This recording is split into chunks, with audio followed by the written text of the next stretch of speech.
오늘 말씀의 제목은 위기의 극복입니다. 위기의 극복입니다.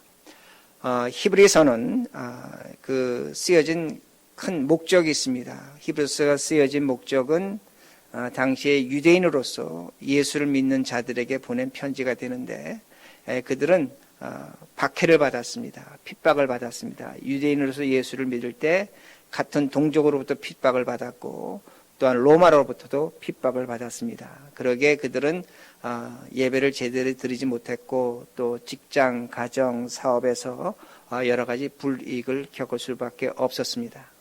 그런데 사실 그런 외부적인 것, 어떤 동족으로부터나 로마 사람들로부터 받은 그 어려움은 그런대로 이겨낼 수가 있었습니다. 그러나 예수를 믿는 유대인들, 그 히브리서를 받아보는 유대인들에겐 아주 더 고통스러운 것이 있었습니다. 그건 그들의 내면적 문제였는데 어떤 것이 고통스러웠었냐면 예배였습니다. 제사였습니다. 우리가 좀 역사적 배경으로 돌아가야 되는데 당시에 그 예수님이 십자가에 죽고 부활 승천하신 후에 많은 유대인들이 예수를 믿었는데 그 당시에 예수를 믿는 유대인들은 유대교의 일파였습니다. 그리고 그 유대인들은 하나님께 제사를 드리는 것, 예배를 드리는 것이 유대인들과 똑같이 했습니다. 이 말씀의 의미는 뭐냐면 성전에 올라가서 제물을 드리고 하나님께 제사를 드리는 것으로 그들은 예배로 생각했다는 겁니다. 제물을 바쳤습니다. 그런데 역사적으로 보면 AD 70년에 로마가 예루살렘을 정복하고 예루살렘을 파괴합니다. 완전히 파괴하고 더 나아가서 예루살렘 성전도 파괴합니다. 그러니까 성전이 없으면 제사를 드리지 못하는 겁니다. 예배를 드리지 못하는 겁니다. 그리고 이 히브리서는 언제 쓰여졌냐라고 볼 때 많은 학자들은 예루살렘 성전이 파괴되기 전 아니면 바로 직후에 쓰여진 걸로 그렇게 봅니다. 자, 성전이 파괴됐습니다. 그러면 뭐가 없어지겠습니까? 성전에서 제사를 담당하는 제사장이 없어지는 겁니다. 사라지는 겁니다. 유대인들에게 가장 중요한 것은 뭐냐면 제사장이 없으면 제사를 드리지 못합니다. 예배를 드리지 못합니다. 자, 가장 고통스러운 겁니다. 그렇기 때문에 이 히브리서를 읽는 유대인들, 즉 히브리서를 읽는 예수를 믿는 유대인들에게 가장 큰 고통은 뭐였냐면 얼마 전까지 멀쩡하게 성전에 올라가서 제사 드리고 제물 바치고 예배를 하나님께 드렸는데 예수를 믿으면서 이제는 그 길이 막힌 겁니다. 그럴 때 그들에게 이 히브리서 기자가 편지를 보내는 겁니다. 우리에게 대제사장이 있다는 겁니다. 그 대제사장이 있는데 그 대제사장은 예수 그리스도, 우리에게 영원하신 대제사장이 있다고 지금 이 히브리서를 통해서 설명하고 있는 겁니다. 위기가 있는 겁니다. 근데 그 위기를 어떻게 극복했냐? 히브리서는 가르쳐 주는 게 뭐냐면 바로 예수 그리스도, 우리에게 영원하신 대제사장으로 이 위기를 극복하라고 히브리서가 가르쳐 주고 있는 겁니다. 우리도 마찬가지입니다. 우리가 지금 2000년 전에 그 히브리파 유대인들의 그 상황과 우리가 똑같다는 겁니다. 우리가 코로나 바이러스로 인해서 지금 교회에서 예배를 드리지 못합니다. 아마 저도 이거 처음 겪고 아마 여기 지금 집에서 예배 드리시는 분도 처음 겪는 일이 될 것입니다. 인터넷으로 예배를 드리고 있습니다. 그렇기 때문에 우리가 지금 이렇게 예배 드리는 것이 옳으냐 그러냐라고 하는 그 많은 논란이 있습니다. 어떤 분은 이렇게 예배 드리는 것이 옳지 않다. 교회 가서 예배를 드려야 된다. 어떤 분은 그렇지 않다라고 그렇게 말합니다. 어떤 사람들은 이렇게 말합니다. 초대교회 교인들을 순교당하면서 예배 드렸다. 그렇기 때문에 우리가 어려움이 있어도 교회 와서 예배를 드려야 된다. 그렇게 말합니다. 더 나아가서 우리 신앙의 선배들은 일제 36년 때 그 고난과 박해 속에서도 예배를 드렸고 심지어 어떤 분들은 6.25 전쟁 때도 주일날 예배를 드렸다고 그렇게 말합니다. 또 어떤 분들은 우리에게 건강이 우상이 됐기 때문에 이렇게 인터넷으로 예배를 드린다. 그렇게 말하기도 합니다. 그러나 어떤 분들은 또 말합니다. 우리가 이렇게 예배 드리는 것이 당연하다. 왜? 예수님도 들판에서, 집에서, 강에서, 산에서 하나님 말씀을 정했다는 겁니다. 우리가 예배드리는 그 장소에 하나님이 함께 하시기 때문에 우리가 예배를 어디서 드려도 상관없다고 그렇게 말하는 분도 있습니다. 또 사도 바울도 회당에 가지 못하고 강가에서 예배를 드린 적이 있기도 합니다. 물론 우리에게 예배가 중요합니다. 또 여러분에게도 예배가 중요합니다. 그러나 또한 현실적으로 오늘 우리가 코로나 바이러스로 인해서 어떤 일을 겪고 있습니까? 정말로 어려움을 겪고 있다는 겁니다. 예배를 드리지 못하는 것 이상의 어려움과 힘든 것이 우리에게 찾아오고 있습니다. 여러분 직장에 나가지 못합니다. 여러분 지금 사업체에 나가서 여러분이 사업해서 생계를 유지해야 될 텐데 그렇게 하지 못하고 있다는 겁니다. 아이들은 학교에 나가지 못하고 있다는 겁니다. 그리고 이런 상황이 언제 어떻게 끝날지를 모릅니다. 어떤 사람은 뭐 2달, 어떤 사람은 뭐 6개월, 어떤 사람은 뭐 이제 뭐 끝까지 간다. 뭐 여러 가지 절망적 소식이 우리에게 나타나고 있습니다. 그리고 이런 어려움이 가중되면 가중될수록 분명한 것은 여러분 개인적으로도 가정적으로도 또 직장적으로도 사업적으로도 재정적 어려움이 분명히 생깁니다. 우리가 가장 두려워하는 것이 재정적 어려움입니다. 이게 우리의 위기라는 겁니다. 여러분의 재정적 어려움은 또한 교회의 재정적 어려움도 발생할 수 있다는 겁니다. 그러므로 우리가 이것을 어떻게 이겨내는가입니다. 오늘 하나님은 히브리서를 통해서 우리에게 말씀하시는데 예수 그리스도로 말미암아 히브리 교인들이 위기를 이겨낸 것처럼 오늘도 우리들이 이 위기를 이겨내는데 그 위기를 이겨내는 방법이 바로 예수 그리스도로 말미암아 우리는 이겨낼 수밖에 없다는 겁니다. 그러게 12절에 이렇게 말씀이 나옵니다. 하나님의 말씀은 살았고 운동력이 있어 좌우의 날선 어떤 것보다 예리하여 혼과 영과 및 관전과 골수를 찔러 죽이기까지 하며 또 마음의 생각과 뜻을 감찰하나니. 하나님의 말씀을 좌우의 날선검이라고 얘기하는데 이 날선검을 보면 한쪽에는 찌르는 겁니다. 후벼 파는 쪽이 있고 다른 한쪽은 베는 겁니다. 그러니까 찌르고 후벼 판다는 그런 수술용 칼을 의미합니다. 하나님의 말씀이 우리의 죄를, 우리의 죄악을, 우리의 잘못을 후벼 파고 쑤셔낸다는 겁니다. 이 하나님의 말씀이 우리에게 있다는 겁니다. 그러게 성경학자들은 이 말씀을 지금 수술용 단검으로 그렇게 봅니다. 그리고 당시에 이렇게 수술용 단검을 사용하는 사람들에게 반드시 또 한 가지가 있었는데 등불을 갖고 있었습니다. 그 등불을 갖고 쑤시고 후벼 판 그 상처를 들여다보고 고름을 긁어내고 잘못된 상처를 잘라냈습니다. 그러니까 지금 하나님의 말씀이 뭐냐 이겁니다. 하나님의 말씀은 오늘 우리의 잘못을 잘라내고 치유하고 또한 고쳐내는 것이라는 것을 성경이 가르쳐 줍니다. 오늘 우리에게 가장 큰 고민이 뭡니까? 우리 고민은 뭐냐면 좀 전에 말씀드린 것처럼 예배를 교회에서 드려야 되느냐 말아야 되느냐 우리 이거 갖고 고민합니다. 또한 우리는 지금 우리 생계, 우리 가족, 우리 직장 모든 것이 지금 어려움에 겪고 있기 때문에 이걸 갖고 우리는 고민합니다. 그런데 성경은 먼저 우리에게 요구하는 것이 뭐냐면 너희들이 하나님의 말씀으로 너희들이 치유받을 것이 있다는 겁니다. 너희의 죄가 있다는 겁니다. 다시 말씀드리면 오늘 하나님 말씀으로 우리가 이런 문제 해결하는데 가장 근본적이고 근원적인 건 뭐냐? 어떤 문제 해결이기 전에 우리들이 죄인으로서 하나님의 치유를 받아야 한다는 겁니다.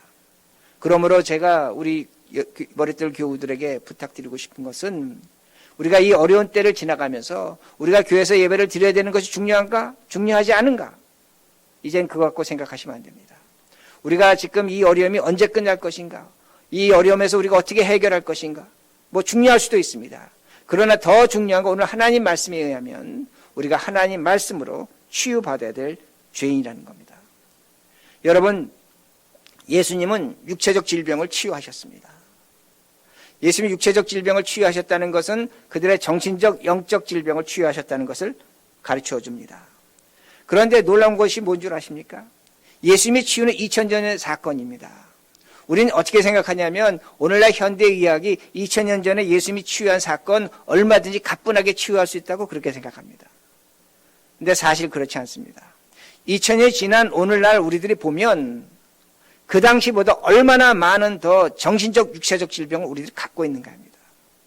여러분, 예수님 당시에 가졌던 사람들의 정신적, 육체적 질병과 오늘날 우리들이 갖고 있는 정신적, 육체적 질병을 비교하면 상상할 수 없는 겁니다. 왜 우리가 그렇게 고통당하며 살아가는가입니다. 무엇 때문에 오늘 2000년 지난 이 시대에 우리는 그렇게 고통을 당하고 있는가 합니다. 우리의 죄 때문이라는 겁니다. 우리의 죄 때문이라는 겁니다. 왜 우리들이 코로나 바이러스 때문에 이렇게 예배를 드려야 됩니까? 왜 우리들이 24시간 집에 머물러야 합니까? 여러분, 이건 아주 간단합니다. 제가 지금 죄라고 했을 때 하나님께서 우리에게 어떤 잘못으로 벌을 주시는 것이 아니라 우리 스스로 만들어낸 죄의 결과라는 겁니다. 우리가 갖고 있는 과학이 있고 기술이 있고 환경이 있고 약품이 있고 소독이 있고 정치가 있고 경제가 있고 문화가 있는데 이 모든 것들이 우리의 육체와 우리의 정신을 병들어가고 하고 있다는 겁니다. 다시 말씀드립니다. 오늘 우리들이 왜 이렇게 코로나 바이러스 고통당하고 왜 직장에 나가지 못하고 왜 이렇게 아픔을 당하는가? 다른 것이 아닙니다. 우리들이 갖고 있는 환경, 우리들이 갖고 있는 의약품, 우리들이 갖고 있는 정치, 경제, 문화, 사회, 우리 집에서 쓰는 물건, 그 모든 것들이 우리의 정신과 육체를 병들어가고 있다는 겁니다. 이걸 여러분이 기억하셔야 됩니다. 그러기에 우리들이 어떻게 합니까? 우리들이 이번에 코로나 바이러스를 누굴 탓합니까? 박쥐 탓합니다. 낙타 탓합니다. 고양이 탓합니다. 아니라는 겁니다. 이제는 우리가 실체를 볼 줄 아셔야 됩니다. 왜 우리가 이런 일을 겪고 있는가? 이것은 바로 우리의 죄악 때문이라는 겁니다. 우리 때문이라는 겁니다. 이걸 분명히 기억하셔야 됩니다. 제가 이렇게 설명드리면 어떤 분들은 아니 그게 무슨 소리야? 나는 그렇게 열심히 정직하게 살아왔는데 무슨 소리야? 라고 그렇게 말씀하십니다. 아닙니다. 여러분이 마시는 물 한 병에 나옵니다. 우리가 플라스틱 물병을 마십니다. 그 물병은 우리를 건강을 지켜줍니다. 안전합니다. 소독됐습니다. 깨끗합니다. 그러나 그 물병을 마시고 난 후에 그 플라스틱 물병은 누군가에겐 쓰레기가 되고 누군가에겐 공해가 되고 누군가에겐 독이 되는 물질이라는 겁니다. 기억하시기 바랍니다. 우리가 아마존에서 물건 얼마나 편리하게 구입할 수 있습니다.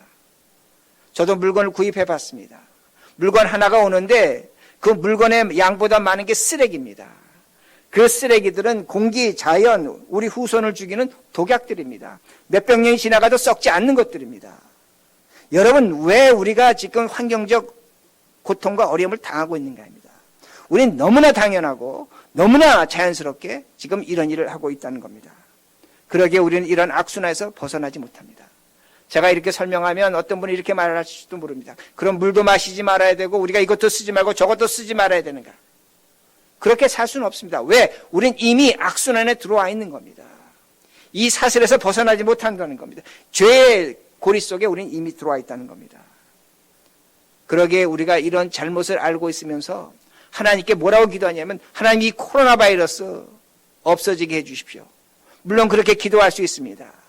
그러나 이 코로나 바이러스 우리의 잘못으로 왔다면 우린 적어도 한 인간으로서 책임질 줄 아는 모습이 필요하다는 말씀이 됩니다.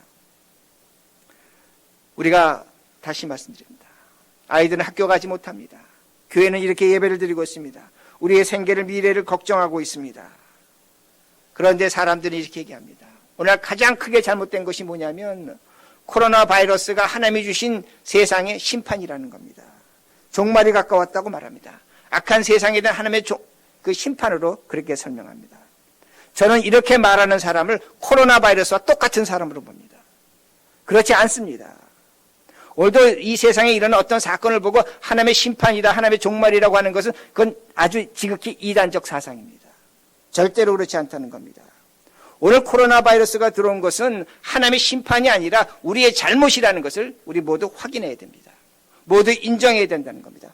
그러기에 오늘 성경 말씀에 나오는 것처럼 의사가 칼을 들고 우리의 죄악을 들여다보고 칼로 후벼 파고 베어내고 그리고 거기에 치유하는 그 치유가 우리에게 있을 때에 우리는 이 코로나 바이러스를 이겨낼 수 있다는 말씀이 됩니다. 만약에 오늘도 우리들이 우리의 죄를 인식하지 못하고 코로나 바이러스 때문에 이 세상에 종말이 왔다라고 하면 그건 우리가 우리 자신을 속이는 것이고 하나님을 욕되게 하는 겁니다. 우리의 죄를 발견하고 그 코로나 바이러스 앞에서 우리가 무엇을 하고 어떻게 할 것인지를 결정하는 것이 신자다운 삶이라는 겁니다. 우리가 달라지고 변화해야 된다는 겁니다. 왜? 우리의 죄악으로 나타난 결과이기 때문에 우리가 달라지고 변화되어야 된다는 겁니다. 여러분 십계명 말씀해 보면 십계명이 두 파트로 나눠 있습니다. 첫째 파트는 하나님에 대한 예배입니다. 두 번째는 인간과 인간의 관계입니다. 부모를 공경하라, 거짓말하지 마라, 사기치지 마라, 간음하지 말라, 거짓 증거하지 말라, 그런 말씀이 됩니다. 여러분 우리가 십계명대로 살아간다면 우린 율법적 사람이 됩니다. 십계명대로 살아간다면 우린 죄인일 수밖에 없습니다. 그러나 십계명이 우리에게 한 가지 주는 장점은 뭐냐면 우리가 사람으로서 어떻게 살아가야 될 것인가입니다. 그런데 십계명이 주어지지만 성경은 우리에게 뭘 줍니까? 예수 그리스도 은혜를 주시는 겁니다. 복음을 주시는 겁니다. 구원을 주시는 겁니다. 우리는 분명히 예수 그리스도를 구원받고 은혜 받은 자이기 때문에 오늘 우리는 십계명을 우리 삶의 안내자로 이해하며 살아가야 되는 겁니다. 물론 십계명이 율법적이고 우리를 율법적 함정에 빠뜨릴 수는 있습니다. 그러나 구원받은 우리, 죄에서 벗어난 우리이기 때문에 십계명을 갖고 우리는 살아야 됩니다. 근데 십계명이 뭡니까? 좀 전에 말씀드린 것처럼 하나님 사랑하는 겁니다. 이웃 사랑하는 겁니다. 이웃 사랑하는 겁니다. 그렇다면 우리가 하나님을 사랑하고 사람을 사랑해야 됩니다. 그렇다면 어떻게 해야 되는가 합니다. 제가 좀 전에 말씀드린 것처럼 우리가 플라스틱 물 한 병을 먹습니다. 안 먹을래 안 먹을 수가 없습니다. 그러나 그 물 한 병 먹을 때마다 우리가 죄책감 가져야 됩니다. 미안한 마음 가져야 됩니다. 우리가 아마존에서 물건 살 수 있습니다. 필요하면 사야죠. 그러나 그 물건을 살 때마다 우리가 우리의 후손들을 생각하면서 정말로 하나님 사랑하고 사람 사랑한다면 하나님이 만드신 환경과 또한 우리 후손들이 살아갈 이 미래를 생각한다면 우리가 물건 사는 것에 대해서 생각해 볼 필요는 있습니다. 정말로 필요한가입니다. 여러분의 옷장과 여러분의 신발장과 여러분의 갖고 있는 그 얼마나 많은 것을 갖고 있습니까? 우리가 과연 필요한 물건을 사는가입니다. 이런 의식을 우리가 가져야 된다는 겁니다. 과소비가 낭비가 죄라는 것을 인식해야 된다는 겁니다. 물질 만능주의에서 벗어나야 합니다. 내가 돈이 있어서 크레딧 카드 있어서 살 수 있다라고 하는 그 사고방식에서 벗어나는 것이 바로 우리가 십계명에서 하나님을 사랑하고 그리고 사람을 사랑하는 겁니다. 내 자손들, 내 후손들을 사랑하는 겁니다. 우리의 후손들이, 우리의 자식들이, 우리의 그 미래들이 살아갈 길을 우리가 지금 열어줘야 한다는 겁니다. 이렇게 산다는 것이 너무나 힘이 들고 너무나 불편합니다. 그러나 우리는 그렇게 살아야 됩니다. 이제 우리가 이 코로나 바이러스 사태를 겪으면서 이제는 우리들이 그렇게 선택할 수밖에 없다는 겁니다. 이것이 바로 십계명 말씀입니다. 예수 그리스도로 말미암아 구원받은 자들이 하나님을 사랑하고 사람을 사랑하는 것이라는 것을 기억하셔야 됩니다. 우리들의 죄를 인식하면 우리는 이러한 일에 얼마든지 참여할 수 있습니다. 그러나 우리가 우리의 죄를 인식하지 못하면 우리는 이런 일을 하지 않습니다. 물 한 병 마음대로 마실 것이고 우리가 쓰레기 마음대로 만들어낼 것이고 그 쓰레기의 독이 물의 그 플라스틱 독이 이 자연과 하나님 만드신 생태계와 우리의 후손들에게 얼마나 많은 독이 된다는 것 우리는 생각하지 않을 것입니다. 그러기에 우리가 죄를 인식해야 된다는 겁니다. 그러면 13절에 이렇게 말씀이 나옵니다. 지으신 것이 하나라도 그 앞에 나타나지 않음이 없고 오직 만물이 우리를 상관하신 자의 눈앞에 벌거벗은 것 같이 드러나니라. 우리의 죄가 벌거벗은 것 같이 드러나는 그 순간에 구원입니다. 하나님이 우리와 관계에 있다는 겁니다. 우리의 죄가 벌거벗이 드러날 때 우리의 대제사장 예수 그리스도가 우리 앞에 계신다는 겁니다. 그러기 14절 그러므로 우리에게 큰 대제사장이 있으니 승천하신 자 곧 하나님의 아들 예수시라. 우리가 믿는 도리를 굳게 잡을지어다. 우리에게 승천하신 예수 그리스도 대제사장이 계시다는 겁니다. 근데 여기 아주 중요한 내용이 나옵니다. 뭐가 나오냐면 예수님의 두 가지 모습이 나옵니다. 예수님은 하나님에서 사람이 되신 나사렛 예수입니다. 예수님은 사람에서 하나님이 되신 그리스도입니다. 다시 말씀드린다면 예수님은 하나님이시며 사람이시라는 겁니다. 예수님에겐 두 개의 세계가 있다는 겁니다. 우리도 마찬가지입니다. 우리도 두 개의 세계가 있습니다.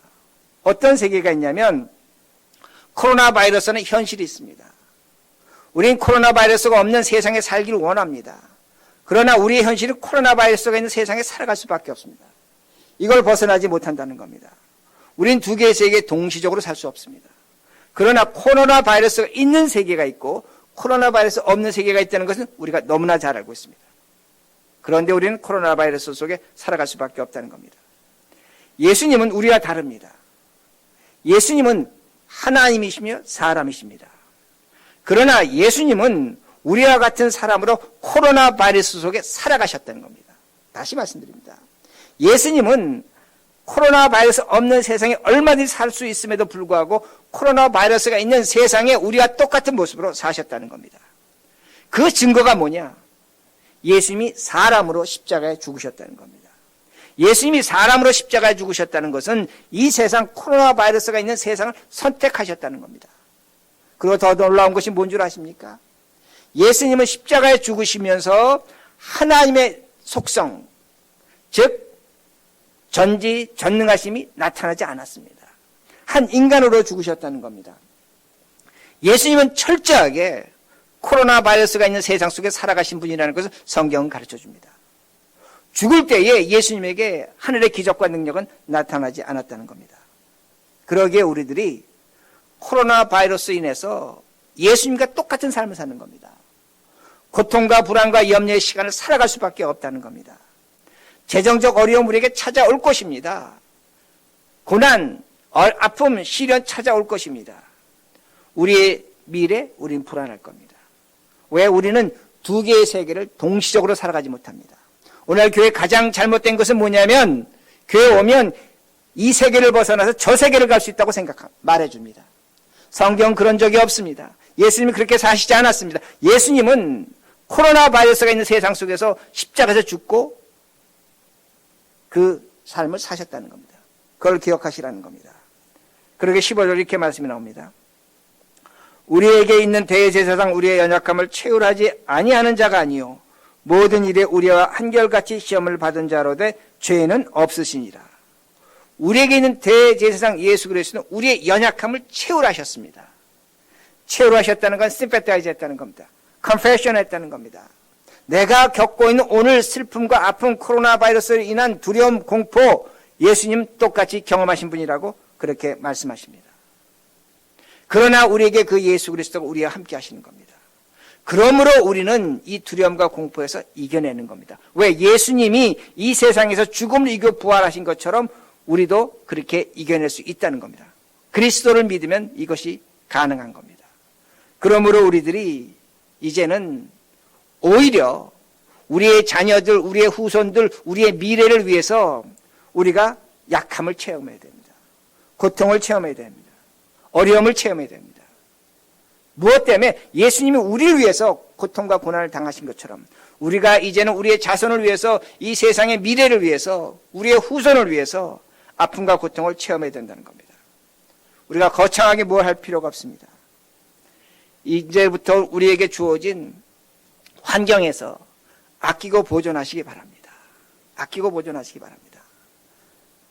좀 제가 이런 얘기 드리긴 뭐하지만 저는 미국에서 오렌지 주스를 마실 때마다 그 오렌지 주스 통을 볼 때마다 그런 생각을 합니다. 우리가 어렸을 때 그 오렌지 주스 통, 그런 플라스틱 통 하나 갖고 간장병도 쓰고 뭐 여러 가지 병으로 많이 썼습니다. 이제는 그런 병들을 우리 쓰레기통에 버립니다. 어쩔 수 없습니다. 우리의 삶과 우리의 환경이 그렇게 되어 버린 것 우리 인정해야 됩니다. 그러나 이제부터 우리가 불편함을 감수하셔야 됩니다. 조금 어려운 걸 선택하셔야 됩니다. 조금 괴로운 것 우리가 찾아야 된다는 겁니다. 이런 불편과 어려움을 선택할 때 우리에게 죄의식도 찾아올 수 있습니다. 낭비하는 죄의식도 찾아올 수 있습니다. 그러나 이제는 우리가 이런 마음을 갖고 살아야 된다는 겁니다. 그래야만 우리가 또 하나의 코로나 바이러스를 막을 수 있다는 말씀이 됩니다. 우리가 이렇게 살아야 됩니다. 우리의 후손을 위해서, 우리의 미래를 위해서, 우리의 자손을 위해서 우리가 그들의 연약함과 그들의 아픔을 미리 체험해야 된다는 말씀이 됩니다. 그러면 하나님의 은혜가 나타납니다. 16절. 그러므로 우리가 긍휼하심을 받고 때를 따라 돕는 은혜를 얻기 위하여 은혜의 보좌 앞에 담대히 나갈 것이니라. 담대히 나갈 것이니라. 우리가 예수를 믿고 우리의 잘못을 고백하며 나갈 때 때를 따라 돕는 하나님의 은혜가 있습니다. 여기서 때라는 건 인카리오스라는 단어 썼는데 이는 합성어입니다. 굿이라는 단어고 카리오스 하나님의 시간입니다. 우리가 이렇게 어려움을 선택하며 살아갈 때 하나님의 시간에 하나님이 우리에게 은혜를 주신다고 성경은 말씀하고 있습니다. 하나님의 은혜가 있는 겁니다. 여기에 하나님의 은혜가 있는 겁니다. 우리가 아무것도 안 하고 이 절망스러운 시절에 코로나 바이러스로 인해서 원망하고 두려워해서 사는 것이 아니라 우리가 조금 어려운 삶을 선택한다면 하나님께서 우리에게 그리스도로 말미암아 때를 따라 돕는 은혜를 허락하십니다. 저는 이번 코로나 바이러스를 겪으면서 어떤 생각했냐면 2001년 9.11 때 저 뉴욕의 트윈타워가 무너졌습니다. 그때 사람들이 뭐라고 얘기했습니까? 세상에 종말이 왔다는 겁니다. 그때 많은 사람들이 세상의 종말이 왔다고 하며 교회에 나왔습니다. 여러분 2008년에 서프라임 모게지 때도 어땠습니까? 그때 경제가 무너졌습니다. 그때도 많은 사람이 이렇게 얘기합니다. 하나님이 준 심판이라는 겁니다. 세상의 종말이라는 겁니다. 그때도 많은 사람들이 교회에 나왔습니다. 그런데 둘 다 하나님의 종말이라고 했지만 솔직히 우리 보자는 겁니다. 그게 정말로 하나님의 종말이었습니까? 하나님의 심판이었습니까? 아닙니다. 우리의 욕심의 결과로 나타난 두 가지 사건임을 우리 인정할 수밖에 없다는 겁니다. 그러기에 코로나 바이러스도 마찬가지입니다. 코로나 바이러스도 오늘도 하나님이 주신 벌이야 심판이라고 하는 그 사람 자체가 코로나 바이러스입니다. 그렇게 생각하면 역사적 주인입니다. 오늘도 우린 코로나 바이러스로 인해서 우리의 잘못을 보고 우리의 죄악을 보고 우리의 미래와 우리의 후손을 위해서 불편함과 어려움을 선택해야 된다는 겁니다. 이게 회개라는 겁니다. 우리가 새롭게 살아가야 될 시점이 있다는 겁니다. 그렇게 될 때에 하나님께서 우리를 보시고 하나님의 때에 하나님의 기적과 능력이 나타납니다. 우리에게 은혜를 베풀어 주십니다. 우리를 책임지실 것입니다. 이런 삶으로 이 어려움을 이겨내시는 우리 모두가 되기를 간절히 바랍니다. 기도하겠습니다.